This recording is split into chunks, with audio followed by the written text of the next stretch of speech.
അപ്പോൾ തീറ്റ ഇട്ട് കൊടുത്തു കഴിഞ്ഞ് ഇതാണ്ട് കോഴിത്തീറ്റ ഞങ്ങൾ കൊടുക്കുന്നത് ലാർമാഷാണ്. മുട്ടയിടാൻ തുടങ്ങിയ ആ സമയം മുതൽ ഞങ്ങൾ കോഴിക്ക് ലാർമാഷാണ് കൊടുത്തുകൊണ്ടിരിക്കുന്നത്. അപ്പോൾ ഇതാണ്ട് രാവിലെ എഴുന്നേറ്റപ്പോൾ ഇതുവരെ മുട്ടയൊന്നും പെറുക്കിയില്ല. മുട്ട കിടക്കുന്നത് കണ്ടോ?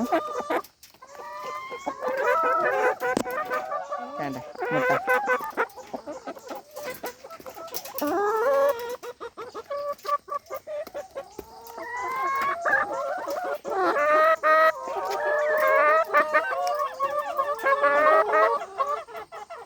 ഏകദേശം എല്ലാവരുടെയും വയറൊക്കെ നിറയാറായി. അപ്പോൾ സാവധാനമാണ് തീറ്റയൊക്കെ തിന്നുന്നത്. എന്തായാലും ഉച്ചയെല്ലാകുമ്പോഴത്തേക്ക് ഈ ഇട്ട തീറ്റയെല്ലാം തീർത്ത് ഈ പാത്രം കാലിയായി കിടക്കും.